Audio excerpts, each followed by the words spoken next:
All right.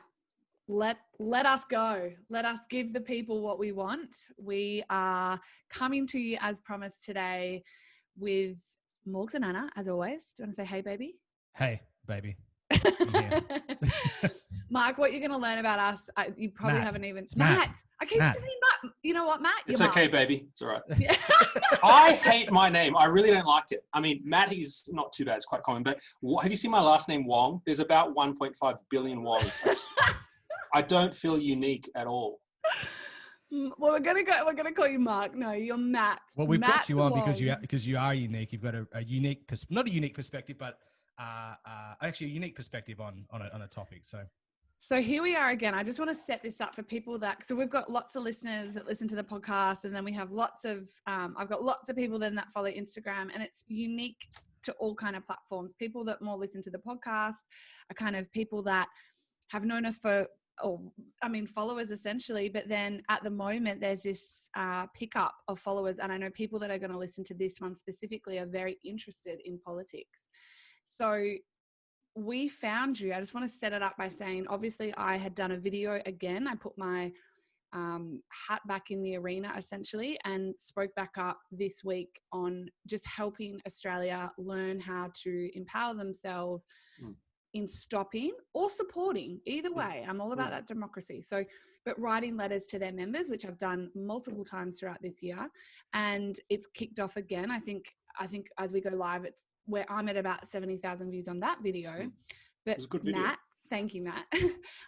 What happened was I said, you know, guys, we're gonna record this podcast because there's people, the number one thing Morgs and I keep getting is, but we don't understand, like we don't support the state of emergency because we don't understand it, which is a great position to have. But then also just very calmly saying, but you know, what's so bad about it? I said, well, let's do a podcast on it. Then I got sent your video from just your Facebook page, Discernible, and watched it again and again and again. I would have sat and watched it 5 times in a row. Calm down. I know. It's only 8 minutes, so it's so good. But you just had such a calm, intellectual, but layman's term way of explaining that legislation and why it's not good. And so short of us jumping on here and having that conversation, which we'll engage, but you just did such a phenomenal job. So we wanted to get you on and you said yes, so thank you so much. But tell us a little bit about yourself, because you're blowing up as well. So tell us, Matt, that story I just said. Who are you? Where have you come from? So hit us. Well, I am a bit of a nobody. I mean, I have a tiny following on my Discernible page, 800 people. And I made this video and I just thought, you know, this bill that they're pushing through is not good because we're not talking about the most important part. We think it's the length of the state of emergency, but it's not. Anyway, we'll go into that. Yeah. And then now I 28 hours or so later, I've got 65,000 views on this and over 1,000 shares. And, you know, that's unthinkable. I think people are really shocked by what's happening. So yeah, look, I'm just a guy who out of school started businesses. Which I love. Yeah. Well, people say, oh, wow, you're an entrepreneur. Listen, entrepreneurs are pretty sick in the head. Okay. If you watch, there's a really cool moment in an interview with Elon Musk. I can't believe I'm comparing myself. I'm not. But Elon Musk and Joe Rogan. Yeah, I love that interview. Well, there's 2, right? Yeah. And in one of them, he says, look, how does your brain work like this, Elon? It's so amazing. It just ticks over with these new ideas and you know, we're all enamored with Elon. But then Elon looks at Joe and he says, but Joe, what if you can't turn it off? Oh, yeah. Yeah, I've seen this. Yeah. Jeremey, yeah. It's the most eerie moment because you realize that it is actually a burden. Yeah. And in a much smaller way, it has been for me because I constantly get fired or I quit a job because I'm always trying to change things and, hey, let's expand to this. And look, I've done a deal with I was at Tesla and I said, listen, it was in the Sydney city. And I said, listen, the New South Wales head of procurement came in and I think we can change over the entire fleet of New South Wales police vehicles to Tesla Model S's. And you'd think that would be a good thing, but I just got into so much trouble for establishing that relationship. I just Really? you were I'm similar, but I call us psychologically unemployable. I'm going to put that on my resume. There you go. Like, we are just psychologically unemployable. I say this all the time. I'm like, I don't get fired. I just am psychologically unemployable. Like, I am my own boss. I get fired. You get fired. Well, no, we would have to fire each other now. Yeah, so, true. And I fire you pretty much every day. So you do get fired. It's true. So obviously, Matt, like your story as well, I think you're not just someone on the internet who's just like looked up the act and gone, oh, look at this sort of stuff, right? You actually, you've been to school to learn about law, yeah? I went to high school. Now let's do some credentials then, okay? So I was bored in one of my businesses, making plenty of money in 2012, and went to law school because my careers advisor in school said, you're not good at academic stuff, you should do a trade. So I wanted to do a big FU to this woman, and I finally went to law school I was 27 or something. And then I ended up doing postgrad law, migration law in Victoria. That was in Sydney. And then I did Victoria University, I did postgrad law. I tried to practice as a migration agent for a year. I hated it so much. I ended up going into more business and did an MBA and just really followed that path. So I'm one of those, if you look at me on LinkedIn, I'm one of those corporate-y, business focused type, all my content's about business. So I'm one of those boring business type blokes. I am straight line, I'm fully vaccinated. Yeah, my kids are fully vaccinated. I don't want to take the coronavirus vaccine because I'm looking at the risk factors of it. And I don't take the flu vaccine. I try and keep a healthy lifestyle. But look, I have no problem with it. I don't believe in a lot of the conspiracy theories.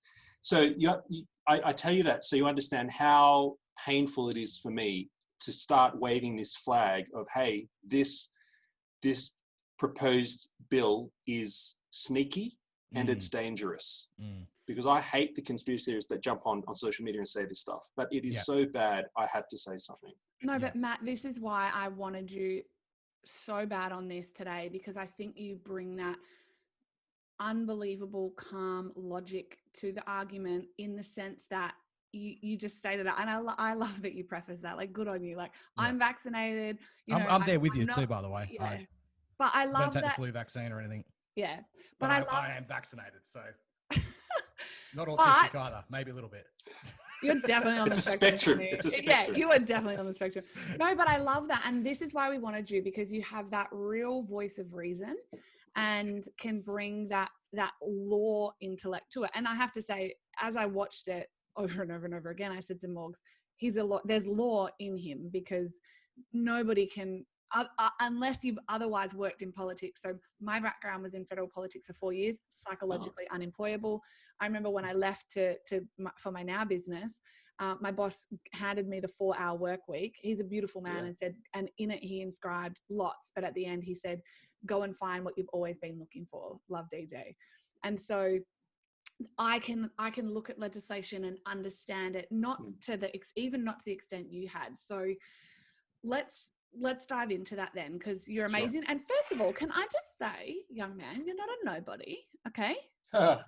Let's just give you some self-love talk. You're amazing. And we always say on the podcast, it's not about a following. It's about who you are and the impact you're having. So we're just honored to have you on. So let's go there then. You're a vaccinated, logical, law-backed man.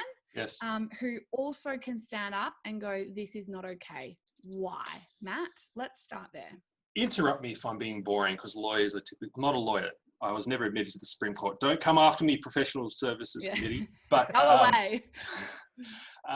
The laws in Australia are based on what are called acts, and we have this thing called the Public Health and Wellbeing Act in Victoria. It's a state law. So you have to understand that this act, it lays out a whole bunch of stuff that is generally designed to keep us safe. And it's only in the back of the act, in sections 198, 99, and 200, where these 3 sections create what's called emergency powers. And this is what we're all jumping up and down about, these emergency powers. Now, in this act, in these 3 sections, there are only two sort of conditions that emergency powers can be that need to be met for these emergency powers to be activated. And if you're wondering what the emergency powers are, they're in the Act as well. It's in Section 200. It's all about being able to isolate people, being able to remove people, being able to restrict business and trade, and do some quite serious things. Like in Melbourne, we had a number of towers, like residential towers, completely locked down with 30 or 60 minutes notice, where they weren't allowed to leave the building, which is horrendous. I raged against the machine, Matt, just so you know. So I brought the rage against the government with that as well. It was just abhorrent. Like I said, no, that's not okay. So that turned me into a social justice warrior, which I hate. Yeah. Because that was... Welcome to the fold, brother.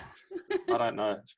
It was so bad. Anyway, so that was exercised under the state of emergency powers, not under the state of disaster, which is another act we can talk about. So the state of emergency powers are far-reaching. What they do is they concentrate power in the executive. So our government has an executive function, that's the ministers and the police force. And what it means is people, rather than us voting or the parliament meeting and making a law, it means just normal people, executive ministers, police, heads of departments, can do some things without getting our consent. Now, the traditional argument has always been that this is good, because in an emergency, the wheels of democracy grind slowly. Mm-hmm. That's deliberate. In the US, here in Britain, they grind slowly for a reason. It's necessary. As it is necessary. But in an emergency, you do need to respond more quickly. So these emergency powers, the two conditions are, first of all, it must be in a state of emergency. It must be a valid state of emergency. That's condition number one. Condition number two is that the chief health officer must believe that it is necessary, that's the key word, that it is necessary to exercise these emergency powers in order to minimize and eliminate a material risk to public health. So once you satisfy those two conditions, you can activate the emergency powers. And this is where Dan Andrews and hang on, I just want to remind people, sorry, I'm only going to interrupt because I'm the... Please do. I'm speaking for the... like I always think, okay, someone may already be lost. So remember, everyone, that to enact the emergency powers, Matt's, in this law, it is things like detainment, which it is, detainment, social distancing, closing premises. So he has to, there's a small group of subset of people, right? So reiterate that. So I just want to remind people again, because layman terms is powers from a subgroup of small people. Once they feel it necessary, they can then enact the powers of detainment, social distancing, closing premises. And warrantless searches. So they can come in your home. Yeah. Warrantless searches, people. Listen. Yeah. So the thing is, we live in a society where we've all signed up and said, look, we'll make a government. This is just a short history of 500 years. We'll make a government, we all subscribe to it, and we'll give them some powers, but they can't just go around and randomly lock us up for no reason. Here are the rules. And that's what we're talking about, these conditions. Here are the rules. And in times of severe emergency, okay, you can suspend some of those checks and balances, and we will just trust you. So that's really what we've signed up to do. And so the Dan Andrews government and the mainstream media have this issue mostly correct. It is true that a state of emergency is required for forced isolation, for restriction on gatherings, and for wearing of masks. It has to be there, otherwise they can't do that kind of stuff. That's true. But as with everything, the devil is in the details. So if you have a closer look at this exposure draft, which you can see at the Department of Health and Human Services website, which is the Victorian government, department that administers the powers under this act, you can Google, what would you Google? You Google Exposure Draft Public Health and Wellbeing Act, or go to my discernible, I've got it on there. Yeah, go if you want to link to the act, go to Matt's page on discernible. We'll link it all in the show notes. And we'll link it in the show notes too. Yeah, definitely, for sure. Great.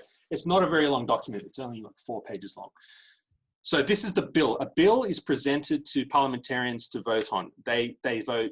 It says we want to amend the act, the law, and they vote yes, then it goes through, and that's how it works. So at the moment, this bill this exposure draft bill, wants to change both of those conditions that I talked about, that there has to be a state of emergency and that it has to be necessary to minimize a material risk to the public, those two conditions. They want to change both. So the three main changes of this bill, I can go through now. Yeah, do. The first one, which is what everyone is talking about, is they want to change section 198, which talks about the length of time that a state of emergency can be done. So what the deal is the Victorian government can declare a state of emergency for 4 weeks. Every 4 weeks, it has to redeclare it. Now, the legislation is designed in such a way, it says in 198 that you can only do that 4-week extensions for a maximum total period of 6 months. You know, it's called a sunset clause. It's fair and reasonable. It's reasonable. And look, we can, our parliamentarians can come together as they're trying to do now and create a new law and extend it. And that's valid. You know, if we want to vote and extend ourselves and put ourselves under that again for another 10 years, go for it. You know, but at least the parliament comes together and does it. Yeah. Now, the 6-month period is coming to an end. So that's why the 13th of September, everyone's talking about in the news. That's the sunset date when the state of emergency in Victoria will end unless something changes. Now, they want to change in this bill the word 6 months to read 18 months. So they're going to amend section 198 to say that they can continue to do 4-week declarations for a further year from September 13th. So up until September 2021. And I just want to explain on this, because I know people are going to hear, because I did, Matt, to be fair, 18 months and think, oh my God, not 12 months, 18, just to reiterate to people, because it's already happened for 6. 18 means it's happened for 6 plus another 12. So it's still an extension of 12 months, not 18. It's just you've been in that state of emergency for 6 months. We've already served 6 months of our sentence. Served 6 months of your sentence. Can I just say as well, like, some people will hear that and go, oh, you know, it's only an extra really 6 months, potentially 12. Mm-hmm. It's not a big deal. Well, if it's not a big deal, why have it at all in the first place? Exactly. Say that louder, Matt. Yeah, exactly. So anyway, carry on. That's just my 2 cents for the moment. Well, yeah. I'm trying to not be political. So we're talking about, and I just want to say, for people that are like, because I know people will hear this and start to be like, get angry, and this is the power. This is why I wanted you on too, Matt. Like, we can rage against the machine, absolutely, but I find this kind of conversation where we can stick to facts and keep it like level-headed and logical just has so much more power than being someone that slings mud at a specific person. I'd love to, but I just refuse to, because I'd rather, so just bravo is my point. Like, yeah, I don't want this to, it's not, I don't want to make this like a left versus right, like Liberal versus Labor sort of discussion, because even if you look federally at ScoMo's camp, they've had huge failings in the way they've done things as well. Yep. So, and look, I'm giving Dan Andrews his due. Like I'm saying, absolutely. He's mostly telling the truth, people.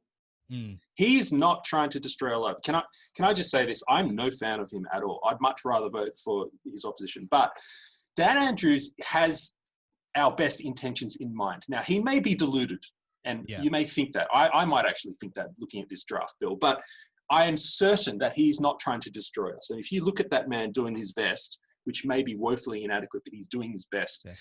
This is the problem. If you know, in my video, I posted this quote by C.S. Lewis. It's a long quote, so I won't read it. Say some of it, because a lot of people, I shared your stuff on my Instagram, and I get thousands of messages, and people went and watched it and then said, gosh, that quote really resonated with me. That's it, I get it. So say some of it, or say all of it, by all means. So, of all tyrannies, a tyranny sincerely exercised for the good of its victims may be the most oppressive. This is what happened I believe, in places like Fidel Castro's Cuba and Nazi Germany initially. I'll continue. It would be better to live under robber barons than to live under omnipotent moral busybodies, SJWs and the like, because robber barons' cruelty may sometimes sleep.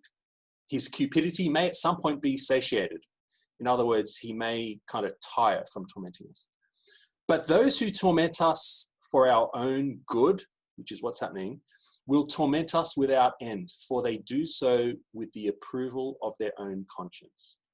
And this is the reality of power, when power corrupting.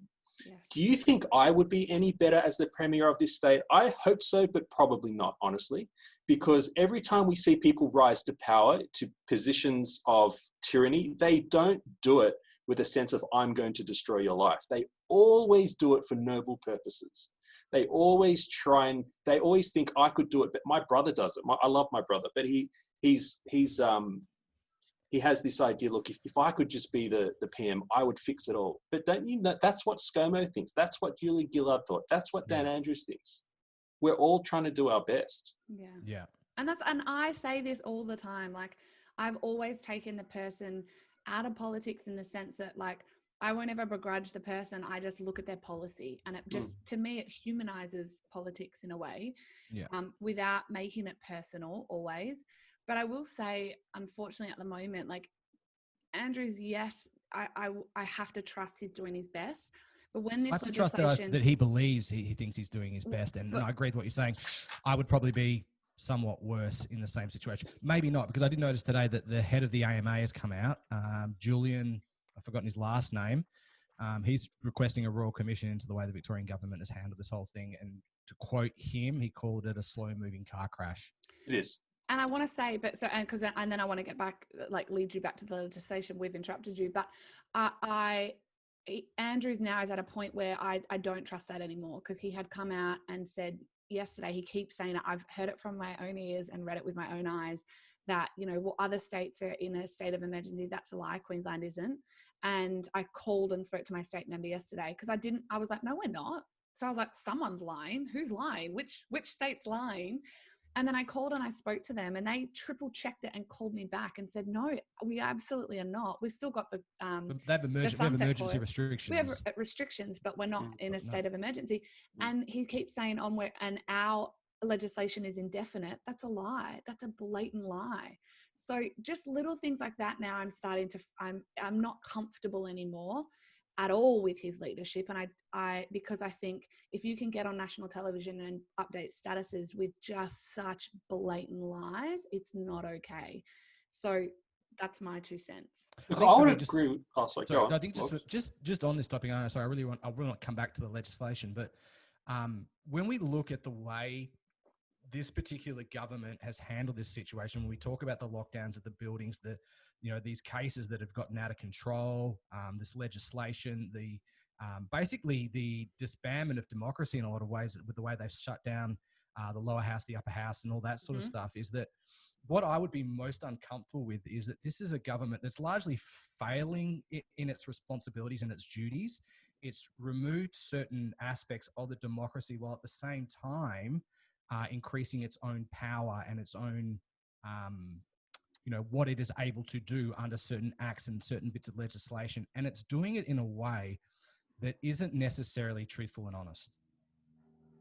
Yeah, look, you're right. I agree with you. I do see the lies, and I do think he should resign, or I don't even know if that's the right solution, but I do think he shouldn't be our premier. But I'm a big student of behavioral psychology, and I just think that behind the lies is a true desire. If I met him, he lives not far from me. Oh, wow. In Eastern Melbourne. If I saw him on the street, I would have a lot of compassion for him, even though I think he's terrible and should go. And I think he's wrecking a state. I think it's a slow-moving car crash. I think the data supports that. I would be very sympathetic, because I think behind the lies is a desperation to do what he thinks is right. He really feels like he's saving us. And that's why this quote is so apt, because this is where the most damage is done. He's doing it with the sponsoring of his own conscience. Yeah, I think he's used quotes like, when he's been asked tough questions, I'm not interested in getting to that, because now I'm focused on saving lives. The moral high ground. He's on a crusade. He's on a crusade. Yeah.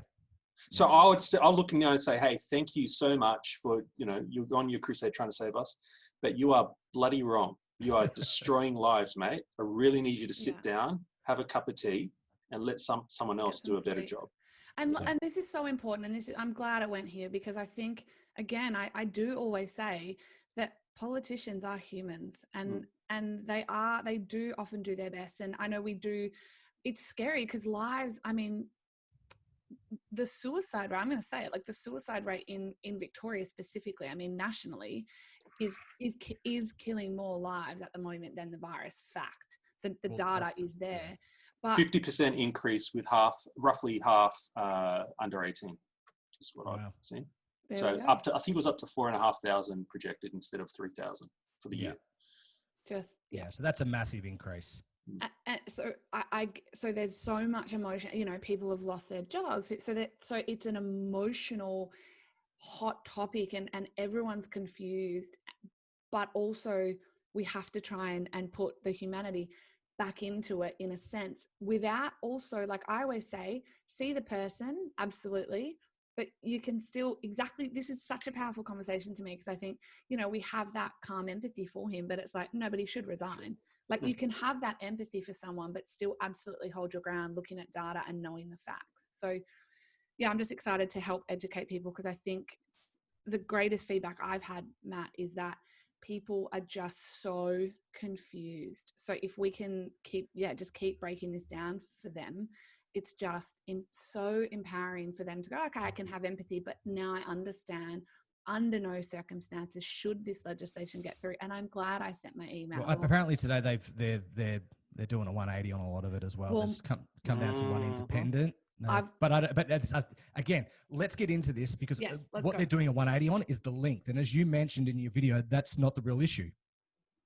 So so we've covered what the first thing they want to change is the length of time, to make it a further 12 months of state of emergency, which is not lockdown, people, okay? Look, it could be, it could not be, but the power behind the lockdown is a further 12 months. Can you just, sorry, Matt, can you say more on that? Because I do want to clear that up. I just know, I'm just hearing from everyone, like, that was the thing. People keep going, shut up, everyone. You know, 12 months extension doesn't mean a lockdown. No, it doesn't. But it allows the powers for them to decide in a room without parliamentary procedure. So we have to be, the only way to disarm that it's not a lie, because they're correct. They're correct when they say it's not lockdown for 12 months. But it's a sneaky trick, because look, the only way to disarm that lie is to acknowledge them. You're correct. Can we now please talk about the real problem, which is you're going to give unfettered power to a government who can continue to make this lockdown powers throughout the next 12 months. And they say, well, they won't. Dan Andrews said, not for a day longer than is necessary, not for a second longer will we have lockdowns. Well, why then are they altering these two conditions in the Act to make it far more easy, not just easy, far more likely to trigger emergency powers? So first of all, they've fulfilled section 1, the first condition, that there must be a valid state of emergency, right? By extending it for another 12 months. So we're set. The second condition is where the nefarious changes are. The second condition, remember, is that the Chief Health Officer, who's Brett Sutton is it Brett Sutton? Yes, at the moment, is that he must believe it is necessary to exercise emergency powers to eliminate a risk to public health. And this is the next two changes. Mm-hmm. So the first thing they want to do is they want to insert, and you can read this in the draft exposure draft bill, they want to insert the word reasonably into section 199 so that it reads, the Chief Health Officer needs to believe that it is reasonably necessary. Seems like a small change, but it's not. This is the kind of stuff we went through a lot in law school, and you'll see in live court cases that they argue over the intent of legislation by words like that. If Brett Sutton has to believe that something is necessary, he has to then justify, hey, I exercised this emergency power and it was necessary for these reasons. Here's the data on COVID-19 or whatever. He's now only going to have to say, it was reasonably necessary. So it weakens the standard of proof that he has to provide to justify use of emergency powers. Okay. Which is dangerous. Well, I don't think that's necessary to put the word reasonably. We know that the science on this particular pandemic and COVID-19 it evolves all the time. Exactly. There's different studies coming out that, you know, like you mentioned, wear a mask, don't wear a mask. Okay, it has some effect. We're not sure how much effect. I saw one the other day that said that people who have a deficiency in vitamin D are more likely to experience morbidity and high mortality rates as a result of COVID-19. So perhaps staying indoors in lockdown may not necessarily, they don't know, be the greatest idea if we want to try and reduce the impact on our health system, because obviously if you're not getting enough sunshine, not getting enough vitamin D, that can have an adverse effect on your chances of actually surviving it or experiencing harsh symptoms if you contract it. Well, the data you're referring to was presented well by Dr. Rhonda Kirkpatrick in the US. Yeah. She presented some not causation, but correlation data on vitamin D levels in COVID patients. And she was finding crazy results like 90% of people with severe COVID had insufficient vitamin D and so on. Now, just to be fair, the other side of the argument, there have been some vitamin D trials here and in New Zealand by epidemiologists, which have shown not much of a link. I personally believe in the link. There's a long established history of vitamin D, which is not a vitamin at all, it's a hormone. And I did have a medical clinic for 9 years, and I rubbed shoulders with these leading experts in researching this kind of stuff. So there's something there. But at this stage, it's correlation, not causation. Yeah, but totally. I think we will prove causation eventually. But the point is, if that comes out, but the chief or the cho, as I love that you use that name, the cho, and he may not choose to ignore that, but may look at that and go, we got that, but it's kind of not really enough. Bang, that's enough for a lockdown. And what happened to saying, hey guys, are you healthy? You know, okay, do you know I used to weigh 140 kilos? No shit. I used to weigh 110. Oh, I used to... Lightweight. Try harder, buddy. I needed to find a meal in between KFC for lunch and Hungry Jack's for afternoon tea. I never nail it. I don't think we have time in this podcast, but to talk about your health. No, yeah, but I always say, can I say as a dummy, like, I love you, but I was smiling that whole time, guys. You wouldn't have been, because I'm just like, oh, I love people that know what they're talking about. But I was smiling, and as I'm not a dummy, but I just want to say, like, as someone that can't quote that exact study, which you're so amazing, by the way, Matt, is like, I just know, call me wild, but that health and some sunshine and eating well and drinking water is great for the immune system. So locking people down and, suffocating them when they're out in fresh air is probably maybe not the best idea. That's just, but again, I'm not quoting studies. I'm just saying, as an individual who is exceedingly healthy, has not had a cold or a flu in over 7 years, like I'm well.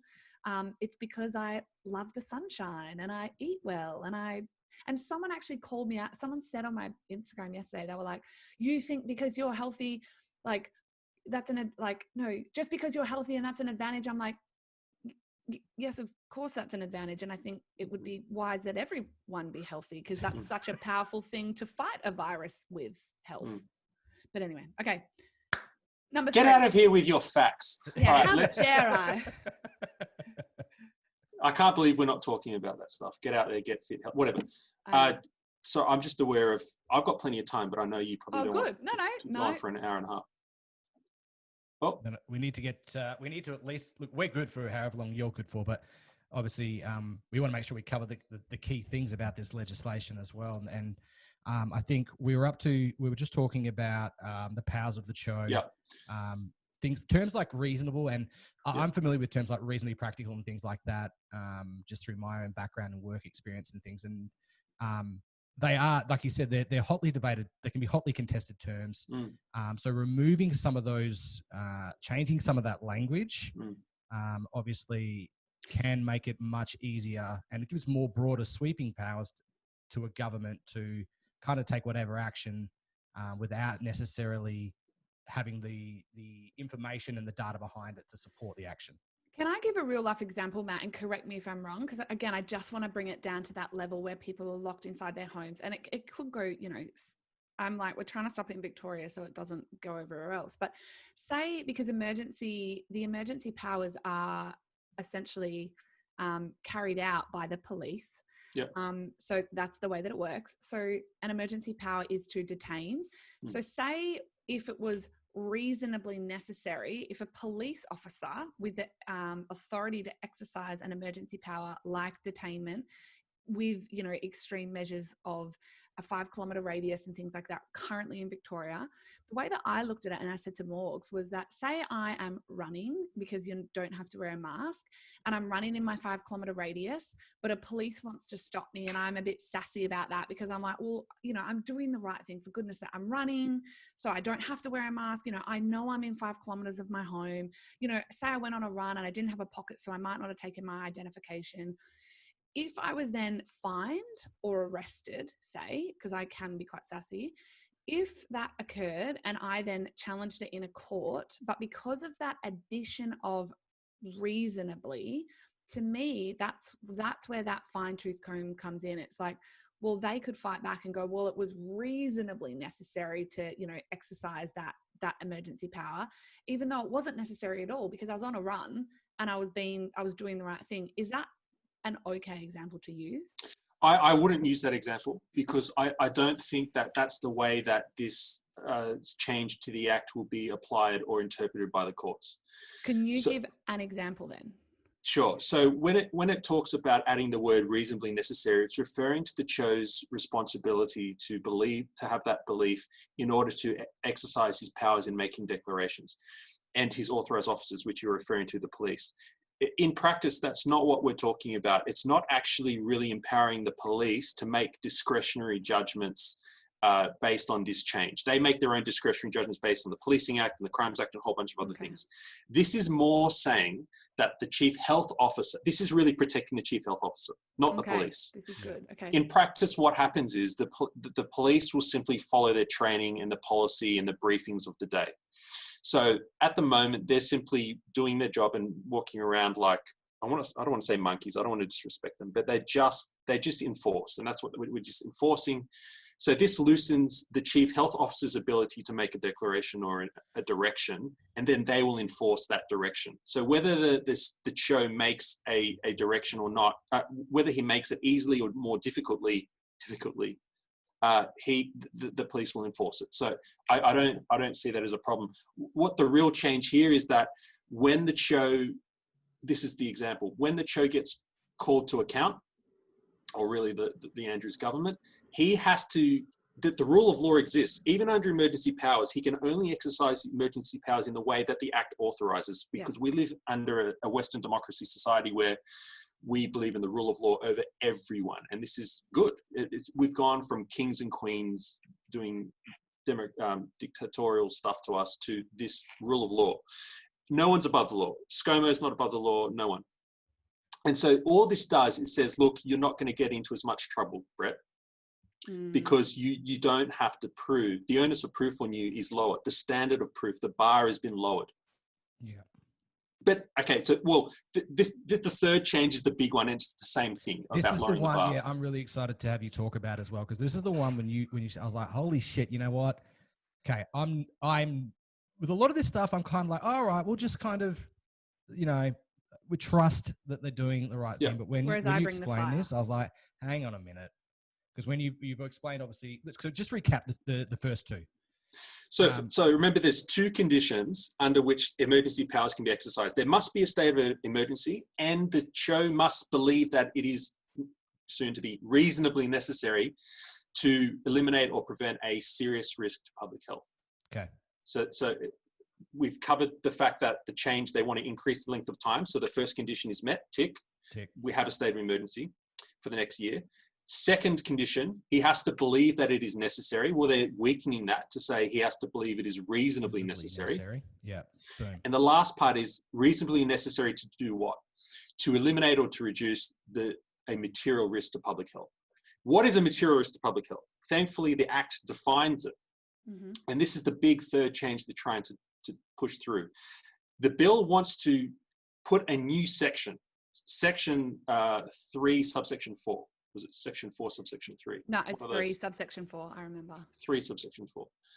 And it's introducing a new subsection that says, I will be a bit more accurate here and read it. I love that you have dual screens. I should send you a picture. I have 5 monitors. Oh, wow. In front of me right now. and I feel like I'm running out. I need more. You're like Morgs. Oh my God. I've got to move to Queensland. Not where I am at the moment we've got the mic set up and stuff like that, but on one graphics card for you computer nerds out there. So I think I can get more. I can put in another graphics card and get another 3 or 4. Okay, so what they want to insert, this section says that COVID-19 may pose a material risk of substantial injury or prejudice to health of human beings. So again, that's the second condition, that it presents a material risk. Yeah. Even when, and I'm reading verbatim now, even when the rate of community transmission of COVID-19 in Victoria is low, or there have been no cases of COVID-19 in Victoria for a period of time. So what we're talking about here now is enshrining into our legislation that COVID-19 is a material risk of substantial injury or a prejudice to our health, even when there are 0 cases. It doesn't matter what scientific consensus or evidence or developments come out in the next 12 months of this state of emergency, because it's enshrined in legislation that it's a risk. So it permanently gives a tick to the second condition of the emergency powers. There is no reality under which the government cannot point to those 2 conditions in the Act and say, we tick. We can exercise emergency powers. Because we're not even talking about the presence of deaths or the lack of deaths. We're talking about not even the presence of cases. It says no cases. Yeah. COVID-19. Now, okay, let's be fair to the Labor government. I've had 2 MPs reach out to me personally since my video went viral and ring me on the phone. And I should probably not put my personal phone number out there all the time. But they don't call me, people. I've got kids. I'm a family man. All right. Yeah, so the Labor messaged me on social media. An MP briefed me and said, listen, the only reason we want that section, new subsection, is to protect the Victorian community. In the odd case that Victoria has 0 cases and neighbouring states have many cases. Can I just play devil's advocate? Hold that thought, because I know where you're going with it. Because hold the thought. Because guess what though, MP that called Matt? That's our current reality. You guys are the ones with all the cases. New South Wales is fine. Queensland is fine. Perth has none. They don't have this legislation. So I just want to. So if someone's listening and they're like, oh, okay, New South Wales is up and down a bit at the moment. It's up and down, but it's not. But they're not even introducing a piece of legislation like this. So I just want to play devil's advocate back to that, in the sense that if people go, oh, okay, but that makes sense. But no, because that's our current reality. So we've got a state that's at the bottom of us, but technically in our own nation. And let's not forget as well that as Dan Andrews been quoted ad nauseum saying he's doing this to bring their legislation in line with other states. Which is a lie. So I just want to play devil's advocate there, that I understand that MP called and said that, but I heard you say that. I think I read it in an edit, and I was like, no, but that doesn't even stack up, because that's, right now, New South Wales could then bring that in and say, oh, well, Victoria sucks with their cases, which is false anyway. But it's like, yeah. So devil's advocate, continue. Look, if you want to believe, my question is, should I buy that excuse? Look, if you want to believe it, go for it. It's free will. I just think it's very suspicious, because, as I said, if they enshrine this, then the 2 restrictions under the 2 conditions of exercising emergency powers are permanently activated. Now, if I were to draft this 4 pages, and because when you look at it, there's a few changes and it just looks like legalese, gobbledygook. Yeah. And even when I first looked, I've read this thing so many times, because it's even judges, they read and read and read. I'm reading it thinking, I'm not sure it looks a bit disjointed. But then after doing a couple of videos now, there's another one going live on Friday, I'm seeing like a thread through it. And I'm thinking, if I was to draft this why would I draft this? If I wanted to draft not unlimited power, but unchecked power, like give me a blank check, not to do what I want, but to activate the emergency powers in Section 200. If I wanted to be able to activate those whenever I wanted to, or in Dan's case, whenever he feels he needs to, this is how I would write it. I would weaken first of all, the first condition by extending the time. And that's not enough though. I would have to weaken the second condition by doing this because he's got a problem on his hands. Victorian COVID cases are about to crash. Well, they're already crashing. And then hang on, when he says crashing, I know I'm like, this is just from my political days. Like, what does that mean? Like when you say crashing, you mean going down? Going down. Yeah. So we're rapidly heading towards minimal cases. And do you remember Congratulations, Victoria. That's super positive. Yes. Do you remember back in the day when it was about flattening the curve to protect the capacity of our health system? Yes. No, that's not what it's, come on. Get with the times, Anna. No. Now it's, what was it then? It was we wanted to have an RO under 1 or under 2. Like we wanted to get the transmission rate of infection down below so that it was going down. And then it was, no, that's not enough. We want to have minimum number of deaths. Like too many people are dying. Then it's, well, not enough. Well, not enough people dying. Not that many people are dying. A lot of them have comorbidities and so on. And there are some COVID deaths, of course. But then it was, okay, cases. We have too many cases. We need to have less cases. And now that is now falling by the wayside. This is now going to take that away because we're talking about 0 cases. And we're not talking about 0 cases for a week. I agree. If you have 0 cases for a week, that's probably not enough. Mm-hmm. It says 0 case. There have been no cases of COVID-19 in Victoria for a period of time. Doesn't specify. Time. Yeah. And can I also say, I have read, so just for people that are listening, this is why. I just want to take it back to that because the conversations that everyone are having across the nation, but specifically let's help Victorians in Victoria, are pro and like against and for the legislation. The question has stood with, well, what is, I mean, people are, what is a state of emergency? So just hopefully we've explained that it's powers that a small subgroup of people essentially have to make executive quick decisions. And that's why when you hear people like myself or Matt talk and Morgs talk about unchecked power, it's that. So they don't go before a parliament and decide to lock you down. It's the Cho and the Premier basically sitting in, and a minister or who I don't even think, I got told the other day, not the Cho, but someone else, like one of the executive powers that sits. The Secretary of the Health, DHHS. Yeah, they don't even have medical degree. It's just some dudes with some background that sit in a room and make decisions for your state right now. Well, I can tell you, just a small interruption, who that is. Tell us. Not by name, but you have Dan Andrews, who sits on the top of a cabinet government called the Labor government in Victoria. Yep. They have ministers. The Minister for Health, Jenny. She's got a funny last name, yeah. So do I. So Jenny sits, she's the Minister for Health, and she has all the responsibilities and powers in the Act. She then goes down to the Secretary. The Act talks about a Secretary. Yeah. Who that is, it's a unelected government official. It is the head of the DHHS, the Department of Health and Human Services. Yep. They then, under the Act, have to appoint a CHO, the Chief Health Officer. That's Brett Sutton. Okay. Brett Sutton, then, he's the only one who has to have the medical degree. Yeah. I'm 80% sure on that. I should check that. That the secretary doesn't have to have one, I'm pretty sure. Then the CHO then can appoint authorised officers underneath him. And authorised officers are police? It can be anyone in the Act that is reasonable to be that. But interestingly, councils are written into the Act as authorised officers. But it can be anyone, including the CHO himself, not just people he delegates to. So it doesn't necessarily have to be an officer. Could it be a non-government person? According to this, yes. According to the Act, there are protections, like they have to be reasonable, that person has the capability to exercise their powers under the authorised. So technically, you could say the police are authorised officers. So layman terms, can I?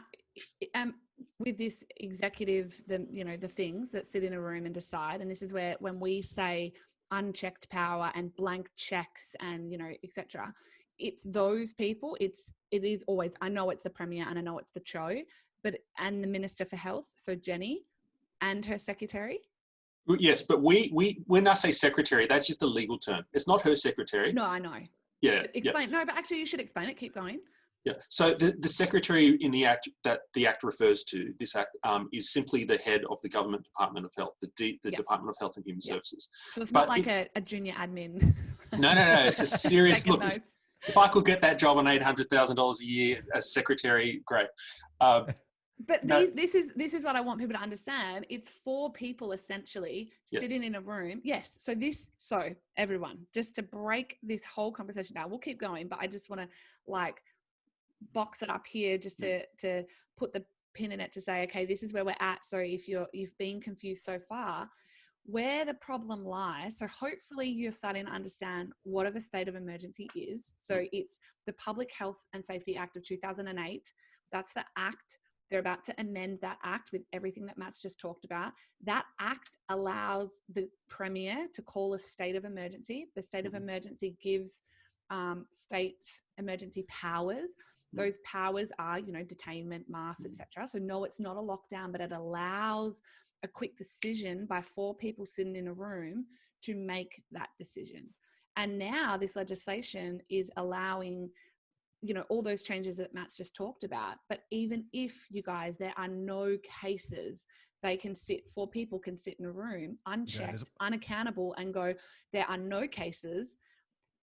But there's for cases whatever in, reason, there's cases in ACT or whatever. Yeah. So let's lock it back down, or let's still mandate masks, or whatever else. So that's why this is a bad piece of legislation on every level. Matt, I've got a question.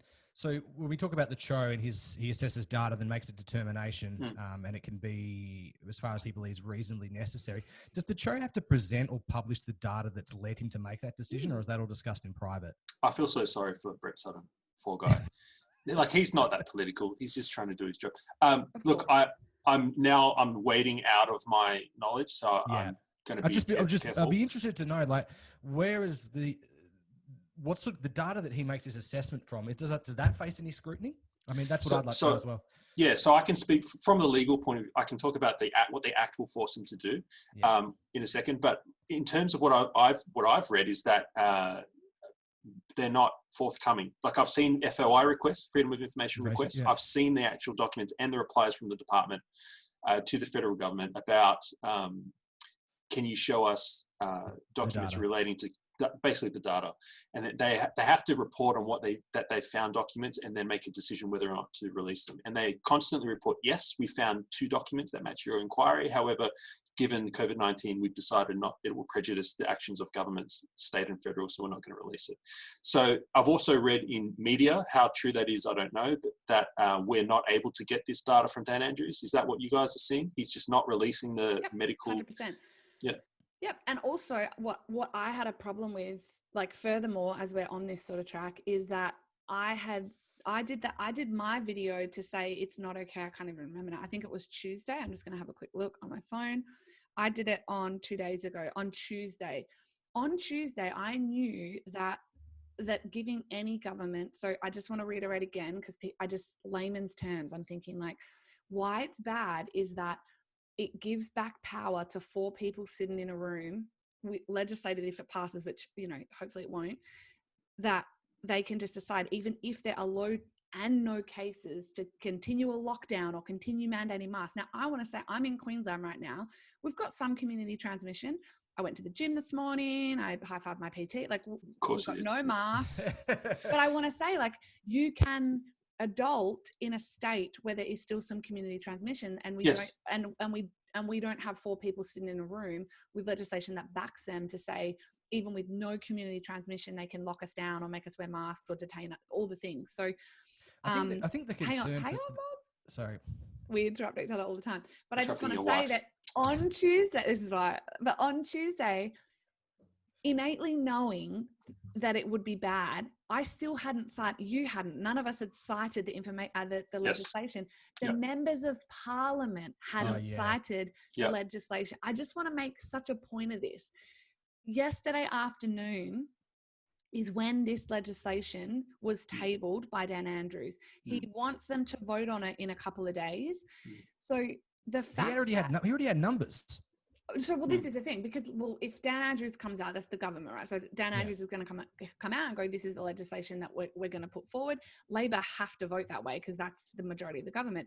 But I just, like, so not only does he not have to provide, medical proof and all the things, he wasn't even providing the legislation tabled, just like he didn't with Belt Road and still hasn't. But other topic. But he hasn't tabled, or hadn't until yesterday afternoon. We can only have this conversation now, and you could only do that video so brilliantly because he had only just released it. So this is something else I want people to understand, that now you have listened to this and you're starting to understand that, yes, a state of emergency piece of legislation extension is horrendous for my state in its current form. Your members, so if you have a Labor member or senator and currently one crossbencher, but they were like, yes, we're for it, without even citing the legislation. And that to me is just not okay. And it happens, look, it is not unique in, like, not unique in Parliament. Like federally, it happen often. State, but I just think when it comes to what's going on in the world, there should have been more of an onus of responsibility on members to at least have cited this information. At least read the act. At least read the act. You know what's scary? I think I'm more familiar. I'm not even a practicing lawyer, and I think I'm more familiar now with this act than some of the pollies I've been speaking to. 100%. Matt, you 100% are. This is why Unbelievable. Morgs is like, we could get a politician, we could have on the. I'm like, I don't want a politician. They don't know what they don't even know what they're voting on. Toe a line. Yeah. This is why I'd like to get Jeff Kennett on, right? Because he's a former Premier. Not Premier, toe the line. And gives no fucks. Yeah, it's so true. It just says it how it is. So, I think when I interrupted you, I had a point to make. I can't remember what it was. I'm spewing. It was a good one too. Anyway, interrupt me when you remember that. But from a legal perspective, anyone can be called to account if they don't abide by legislation, by the act. So the show can be called. This is why they're loosening it. This is what you would do before, if you're scared of people bringing action against you, you would loosen the rules on yourself. And this is on yourself. And this is exactly what I would do if I was nefarious. And so this is going to make it harder when any of us bring action against them, because there are sections in the Act that allow for compensation. Did you know that? You can actually apply for compensation if any of these exercising of emergency powers affects you. And it was done in error as well. There's big compensation sections in the Act, but he will point to this. So yes. I was validly acting under my powers in the Act. Which were because it was reasonably necessary. And moreover, look, there were no cases, Brett. No. No cases is still a material risk, as said by section 3.4. All right, so bang, he's dismissed. Yeah. And so this is where I wanted to go. So right now I have a couple of like little insiders inside state parliament, in the cabinet, on both sides. So I'd never like give it away, but they have come to me this morning letting me know that they've cited Andrews has amended it to get Catherine Cummings over the line, because he's trying to pass it obviously in the Senate, and she is pushing for 3 months. So the legislation be extended for 3 months. Andrew still wants 6. So this is the debate currently happening right inside Parliament House right now. What about the other bits? Was it just? This is what I wanted to say. So no, there isn't an amendment on that. So this is my point. This is why I wanted you on. Before I got that, just before we jumped on the podcast. This is the thing, Matt. This is why I loved your take on it. I was so focused on, because that was all I knew at the time. That was all he gave. And I feel like now Andrews almost has done it, can I just be honest, as a distraction. So Gambit claim, we have, it's clever. Like, it's almost like, okay, so no. Okay, I'll change the act. I'll go for 12. And when they kick up, I'll get 6, no worries. Or 3. And then, but the most important part almost now, so is that third part. It's that third amendment. It's all. I also don't. I vehemently disagree with the 12-month extension. I disagree with the time, but I vehemently disagree furthermore with all changes. So what would you, as a reasonable, level-headed, intelligent individual who does have lots of background in law, would you say remove those amendments altogether? I've been pushing MPs to okay, you want to go for a longer period of time, we can stomach that, maybe. Okay, I know people yell at me for saying that, but you're being level-headed. That's fair. Yes, but please do not weaken the 2 conditions under which you can exercise emergency powers, and certainly don't enshrine in law, for God's sake. Law is slow-moving, right? Don't enshrine in law a scientific principle that COVID-19 is a risk with no cases, because it's an open blank check. And, you know, this is one of the criticisms we have. The people who have been criticizing this stuff, the people on the other side criticize us for not having a solution. So what, you want to open up the country? What, you want us to all get coronavirus? You want to kill grandma, whatever? What's going to happen when this, if this doesn't pass? Let's talk about that. If it does pass, okay, we kind of know. If it doesn't pass, if the state of emergency elapses on the 13th of September, are we going to descend into anarchy? No. Are we going to be plunged into the mighty sea of coronavirus, as Beijing famously said towards the USA? You know, the state of emergency may be gone, but do you know what's not going anywhere? The decent, hardworking Victorian citizens, as Dan Andrews keeps calling us, they're not going anywhere. Those level-headed people are still going to be there. And I think if the state of emergency disappears, we will be, for the first time, allowed to go about our lives and exercise voluntary compliance, to be rational, to be thoughtful, and to live our lives in a cautious way that doesn't require the violent use of Dan's big stick. And so my real question is, are we ready to stand up and prove to him that we are adults and we can manage this?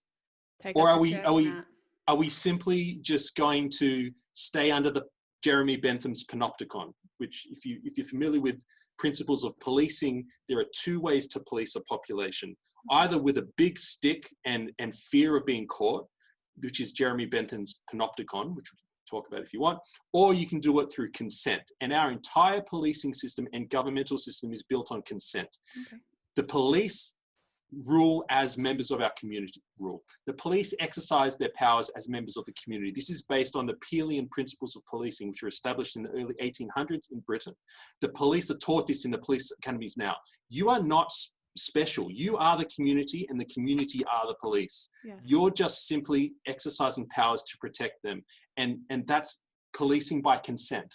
Yeah. And that's what they're taught in our police academies in Australia today, so that they keep the community on side.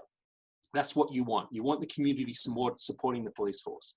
What they do in other countries, dictatorial countries like North Korea, like China, and America is increasingly going this way, unfortunately, is Jeremey Bentham's Ponopticon, which is this thought experiment this philosopher did of a giant prison in a circular shape. And all the prisoners are in cells on the outside. And in the middle, there's a single guard, but he's got mirrored glass. So nobody can tell which way the guard is looking. And the theory is that you'll be so afraid that the guard is looking at you at any one moment that you will not misbehave in your cell. But the truth is the guard can only look at one cell at a time. There's another 4,000 cells around him that he can't look at. So you're policing through fear, through a big stick, not through consent. And that's what I feel now. When I go out to my letterbox, I was told that I'm supposed to wear a mask when I go to my letterbox. Now, I didn't get fined for going to my letterbox for not wearing a mask, but every day I go to my letterbox, I feel that tinge of fear. I feel I'm in Jeremey Bentham's Ponopticon. I feel that big stick. And if a police showed up just driving down my quiet street, I automatically have an offense, a defensive reaction of, oh, don't come here, I'm just going to my mailbox. Yeah. They are shifting the principles of policing from consent, the Peelian principles, over to the Ponopticon principles. And that is what you do for children. I don't know if you guys have kids. I have kids. No. And you treat them like that. You have to. My kids are 1 and 4 years old. You do have to rule their lives because they have no idea of what's going on. But that is not how you treat these level-headed, good Victorian citizens. For God's sake, you call us that, Dan? Well, then why don't you treat us that way? Exactly. And I said this to Morgan last night, Matt, but I just was like, take us to church, keep going. Like, because this is what I wanted. You were just you have a far more eloquent, intelligent way to explain it. But I said to Morgan, my greatest upset and fear and ferocity and fire to speak up like I have and put myself back in the arena and, you know, cop the criticism and done all the things for Victorians is that somewhere along the line, but I actually understand it psychologically now because it's that exactly what you just explained. I said, they've forgotten that they're adults, that can go outside and follow rules. And so many people go, but we didn't. No, you did. I feel like you did. I feel like it's just that your government you had has a government that in its hotel had quarantine. a failing in a hotel quarantine, and that guy slept with the thing. And you followed rules. You did the best. People had parties. So did we, and we're okay. We didn't personally, but I'm saying like there are absolutely groups in every society. People that aren't going to follow it perfectly, but the vast majority. You guys are adults and you're self-respecting adults. Like when the state of emergency ends, your cases are going down. I'd say, I don't know the numbers today in Queensland. And I speak to Queensland because I live in Queensland, but there are cases, but we're doing okay. We respect social distancing. We do in shops and stuff. Again, not everybody does, but we just have that onus of responsibility on ourselves. And you can too, Victorians, is my point. Like to speak further to Matt, like you can too. You do not need a further extension of emergency with amendments that completely take away individual freedoms with no thought to future science that could completely change exactly how we operate and the way that we look at things. And it's scary. So my thing in all of this is this as well. And I think we talked a bit about it before. People like, you're being overreactionary, conspiracy theorists, tinfoil hat and all that sort of stuff, which I think a lot of that is just a way just to try and discredit you for raising genuine questions and genuine concerns about all this. And where I'm going with this is the other night I saw a news report. They have they had a case of a gentleman who has coronavirus for the second time. When they studied his blood, what they found is that he doesn't actually have coronavirus the second time. He has a new strain of it, so it's actually mutated. So what they're saying is that the development of an anti-vax of a vaccine could well be good, but if it continues to mutate and change, it may become like the flu and seasonal. It changes every single year, new vaccines every sort of year. So what are you going to do then? You're going to continue to lock people down. What's going to happen when the government money runs out? Will you still be like, it's all okay when you're losing your house, losing your home? Will you think it's still people being overreactionary then? Or will you think that, hang on, shit. You go, where's Anna and Matt? The point is, this idea about constantly trying to hide from this pandemic and this illness has a half-life. It can't continue to go the way it's going. And I don't think it will ever come to this, but I think if people start losing homes, going hungry, things like that as a result of legislation like this, I think we could see potentially things become really, really bad. And I don't want it to get to that. I want to see people be able to show a little bit of self-governance and to be able to trust that people are going to get out. And I know you're going to have some people that aren't going to do the right thing, but we can't, this constant society in all ways, always. This path that I believe, this is just my opinion. And just remember, I'm an idiot, right? You two are way more educated than me. The average person listening to this, probably more educated than me. But even I would like to think that I can see where this is going. It's eventually, we're going to come and hit a brick wall. Something is going to have to give somewhere. And you can't just keep rolling over state emergencies and locking people down in the hope that this is just going to go away, because at the moment it's looking like this is going to be something we're going to have to live with for a long, long time. Well, look, proof is in the pudding. If you're going to get someone like me and my little wife with her 2 little kids in a pram to go to a protest, which is what we're considering doing, you've lost the plot. How did you lose the center? How did you lose mainstream people like me? My wife is a little Swedish girl, and she's not scared, but she doesn't want to stand up for this. Yeah. And she's going to come with a 1-year-old and 4-year-old in a pram because it's affecting the kids. Yeah. She's going to protest. I mean, my God, you've got mums going to protest. This is not conspiracy nut jobs now. No. Yes. And this is the thing as well, mate. Like the politicians, I've said this before, said this to Anna, love to stand up and say we're all in this together. Dan Andrews is not in the same, is not in this with you. He's not at home, in your position, your unique position. We're not in the same boat as you. We're in the same storm, different boats, right? And this is the thing. They keep coming out and saying, like, we're going to get through this. We're all in this thing together. Unfortunately, when you're making decisions that impact people's lives, you can't say that we're all in this together while you continue to receive your government income, your government perks, and all that sort of stuff as well. I find it really disingenuous. It is. All right. Gentlemen, I'm only aware, like, why we put limits on it, essentially, just so everyone knows. Time. No, well, A, conscious of your time, but B, people have an attention span of 6 seconds. So Joe Rogan would disagree. He would. I know. And I feel like this will go, like, I'm like, I trust that this podcast will go that way. We just love this. We had no questions. We had no prep. We were like, let's just hit record and go. So, but we are so grateful for your wisdom and your humor. You'll get to know Moggs and I feel like we will. Great. When we get to Melbourne, I don't know if you drink, we're taking you for some food and beers, or kombucha and organic salads, wherever you are on the spectrum. But just thank you for speaking up. I know that you have previously spoken about business. They're all your videos, and you are someone that has been so in the center, and so you are reasonable and intelligent, and you just are giving so much by having this conversation, by doing that video that you did. So just receive that gratitude, and thank you so much. And I feel like we are definitely going to get you back for lots more, if that's okay. For lots of things, business chats. We have our own business. I'd love to talk business with you. I'd love to hear more of your story. Hey, listen, I really appreciate you guys. It's been good to get to know you even beyond the podcast. You're pretty funny people. Cool. I like it. Yeah. Cool. I think we should be hopeful in the end, guys. Like, I hope it wasn't too negative. The truth is we could do this.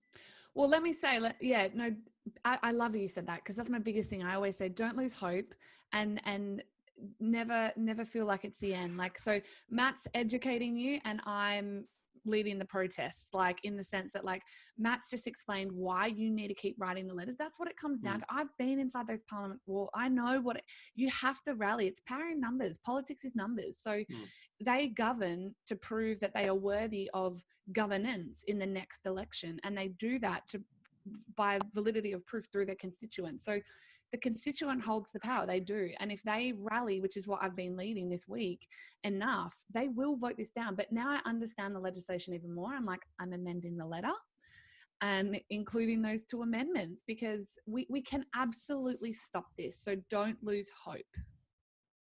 Let's leave it there. But thank you so much. And we will chat to Matt again. All right, guys. Bye. Love you all.